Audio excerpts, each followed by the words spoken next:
Hello! So this notebook is where I keep all of my project ideas, and a problem I've discovered is that whenever I think of new ideas, that's the idea I tend to tackle next because it's the freshest on my mind and the one I'm most excited about. And what that means is a bunch of my older ideas just kind of get left in the dust, which is kind of unfair of me. So for this video, I thought we'd spool through my little notebook here and pick an older project idea that I can tackle next. Preferably something that's not sewing related because I just put my sewing machine away. What have I not tackled yet? IKEA hack apothecary cabinet. I guess I could do that. Oh, Mayor McCheese. This page is completely blank even though I finished this project. Why do all of these involve sewing? I want something that doesn't involve sewing. This one just says Fresno Nightcrawler. I mean, I think that could be a cool doll, but again, that one involves sewing. I have some setup ideas for conventions I might go to. This is a sticker display that I particularly wanted to try making. I could try that. Jeff, clay hand mirror. Ooh, hold on, I just remembered something. I did have an idea to take some of the tiny mirrors I have at home and using punch needling to create a cute little frame because my sister showed me this really cute. Look at this one right here. Isn't this just so adorable? Obviously, I wouldn't copy this person's style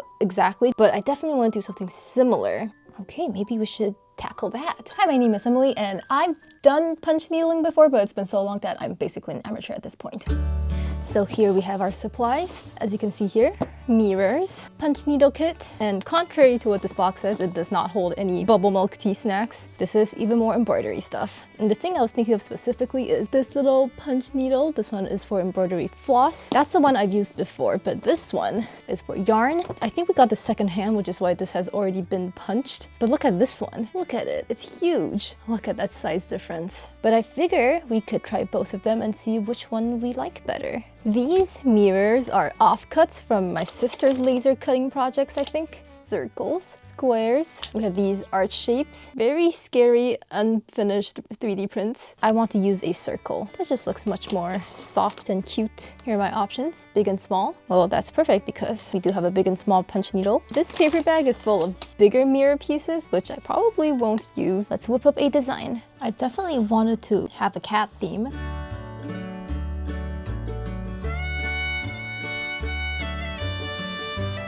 Slug mode. I came up with two designs, although I only ended up using one of them, and went in search of some loosely woven fabric. I cut it to size according to the fabric that came in the kit, fitted it into the embroidery hoop, and drew out the design with a marker. I have to remember that the design will be reversed. I mean, I guess it doesn't really matter in my case because I don't have any text or anything that would look severely off if it was flipped horizontally, so I think I could just go ham.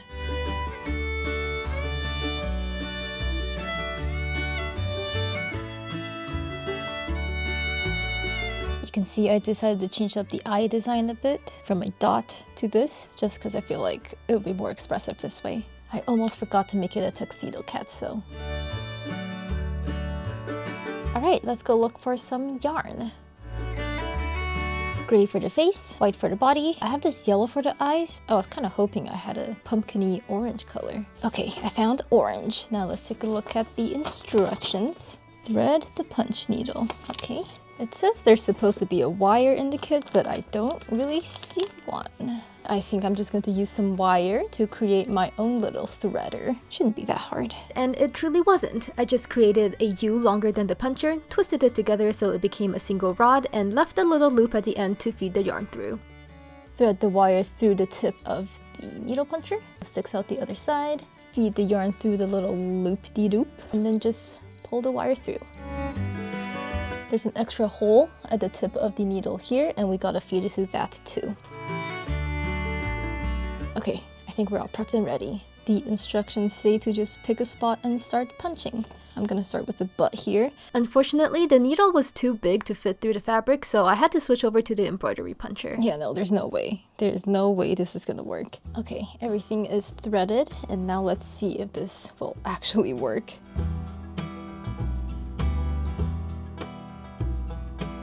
Looking a little sparse, but I think it'll look okay once we fill up the rest of it.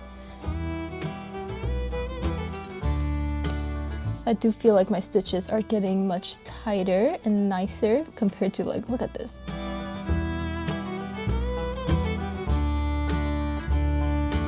I'm going to finish filling up this little bit here and then start filling in the rest of the body.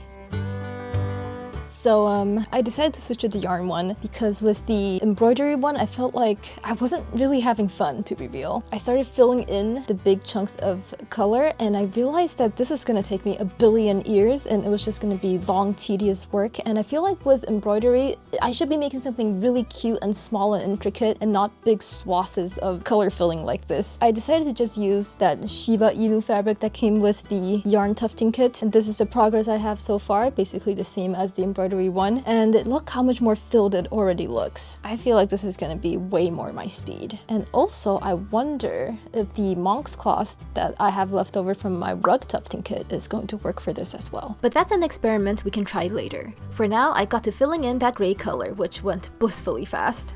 Doing this kind of reminds me of that Club Penguin game where you have to skate across the ice, but you can only do it once before it melts and disappears. But you have to get from point A to point B while making sure that you pass every piece of ice at least once. This kind of feels like that. I need to tuft every bit of this fabric at least once, but I can't go over one area too much. So I'm looking for the best path to go around this, the same way you would strategize in that Club Penguin game. Do you guys even know what I'm talking about? Okay, I think that's it. Now I've got to carefully trim this.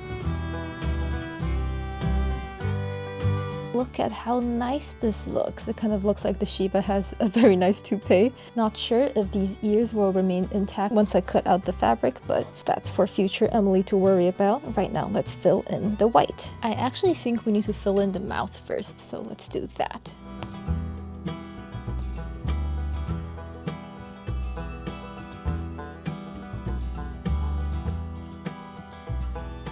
Same as the rug tufting kit, I do have to keep unspooling the yarn in mind. I had way too many instances where I had to pull out what I did because the yarn did not go all the way through. Let's see what this looks like if we just slot the mirror in. Here's a preview. Oh, that's us. Using yellow for the eye whites. Such a small area to punch. That's something, I guess. Eye white's done, and now for the pupil. Alright, the reveal. Yay! That looks like a pupil. There's a tiny bit of gray thread that got mixed in there, so I'm just gonna try to pick it out. Yay! It kind of worked.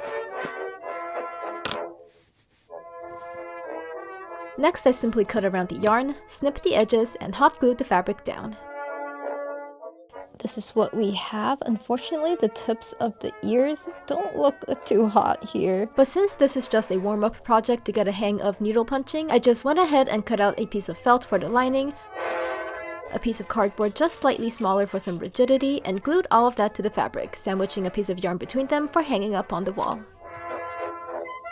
Since I had the hot glue out already, I also glued the mirror in place, and just like that, our little practice piece was done. So here is that mirror rug all done. I'm not 1000% happy with it because it is my first go at this type of project. I like how finished this makes it look. Now, I learned some very important lessons from this first little trial run. Sharp edges, very difficult to fold back. Look at this, the way the ear loopies just stand up like this. That's not good. I feel like the percentage of mirror to rug is a little off. I'm not really a fan of how small the mirror is in here. So for my next one, I was looking online for some inspirations and I saw that some people were making moss rug mirrors, so I thought this is my chance to try making a tiny little moss rug. And of course I still want to keep the cat theme, so this is what I got. For the eye I want a darker yellow, I want a warmer white, and then of course my little moss section down here, and I'm pretty excited about this idea. My original plan was to use this little arched piece or maybe even this little bean-shaped one, but I feel like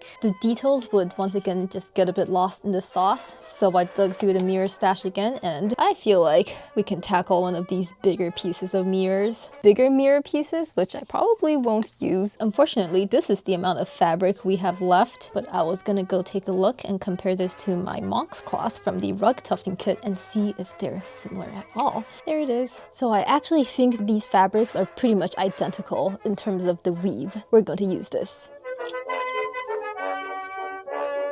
Because this mirror is going to be so much bigger, I dug out a much larger embroidery hoop and cut out a piece of monk's cloth to fit. After that, it was simply time to sketch.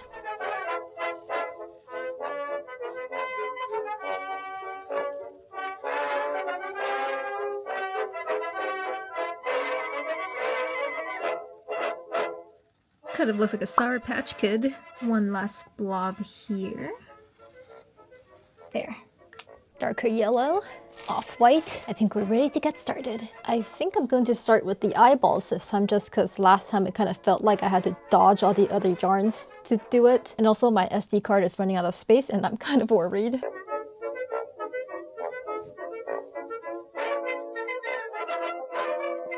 Look at these eyeballs.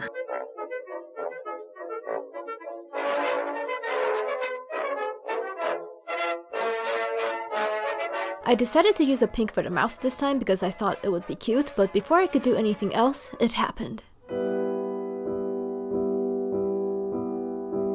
So something happened to my DJI camera. It says the format of my SD card is not recognized and that I have to reformat it. I've heard that this is a thing that can happen with DJI cameras where if you let the storage on your SD card get too full, it could cause a glitch that basically corrupts all of your video files. Right now, I don't have an SD card reader, so I can't plug it into my computer and try to reformat it and figure out how to recover these files. So I'm waiting to see if I can borrow one from someone, but it's a good thing that I moved some of my more important files onto my computer already, but I would just prefer to have some of those files back, like on the SD card, especially all the stuff I filmed today, which I was literally just about to put them onto the computer, and I turned on the camera and that was when it gave me the warning. It's so weird because I thought the glitch only happened if the card got full. So I was very careful to keep my eye on the little storage amount in the corner, and I was very careful to never let it run down to 0. And I'm pretty sure I had at least 11 minutes left on my card.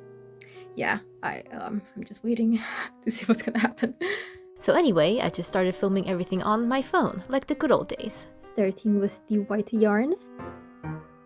I just realized that none of these stitches I did here held at all. The yarn seems to want to stick in the puncher, and that's what's causing it to not want to go all the way through. But obviously it's been fine before, because look at all these. These look nice and perfect, so I don't know what happened. Oh, there was a knot in the yarn. That simplifies things. I've decided to start threading the punch in one fell swoop, so through the little hole and the shaft at the same time. This is the same revelation I had with my tufting gun. I don't know why I didn't just do this to begin with.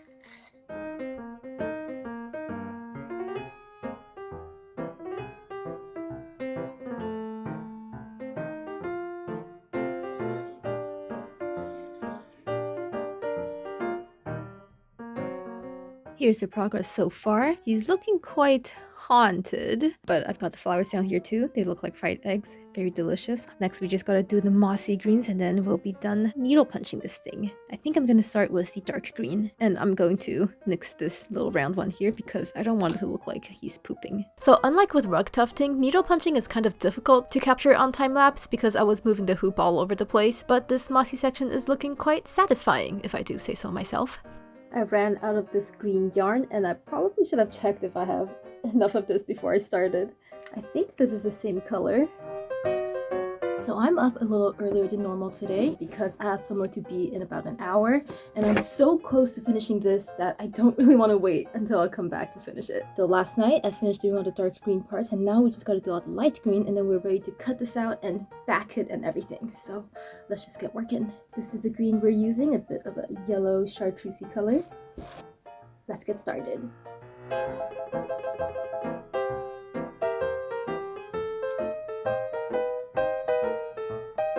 This is looking great, and now we just have this area left, and I have about 30 minutes.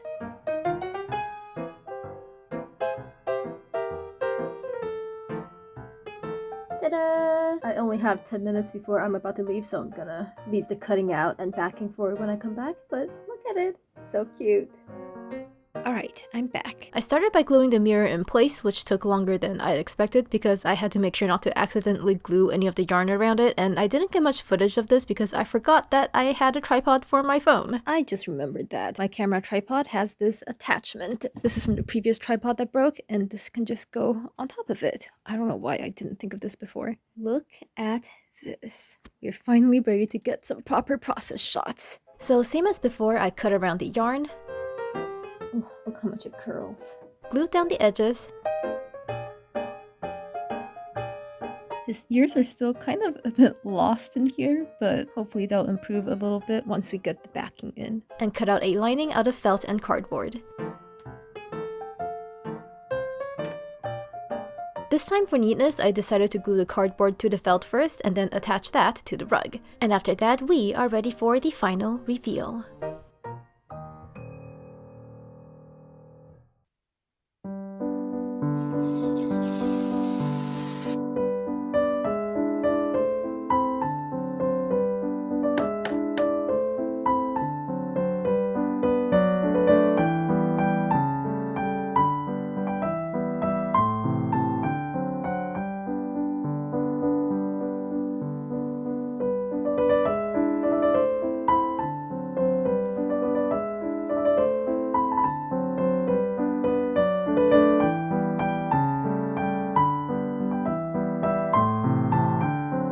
As you can see, my camera got restored. With the help of my brother, I managed to rescue the files off of the SD card and then have it reformatted. And now we are functioning again. Look at it. It's so freaking cute. The moss part I'm a huge fan of. I think the haunted look is growing on me. I still wish the ears were a little more defined. But other than that, I think this looks like a very nice, very fitting piece of decor in my very faux antique, semi-planty vibe that I have going on in my room. Oddly, I think my favorite part is actually the little white egg flowers down here. I think they're just so cute. I don't know how else to explain it. Honestly, this makes me so excited to actually get making a full-sized moss rug or even another mirror type rug thing like this, but it's just moss and planty stuff. Not to say anything bad about this cat I made. I'm sorry, I didn't mean to insult you. You're very cute. I really like how this looks hanging up on here with this little faux plant up here. I think it's all very cohesive. But yeah, that is it for this video. I hope you enjoyed watching me figure out how to use that yarn tufting kit, and I'll see you guys next time. Bye!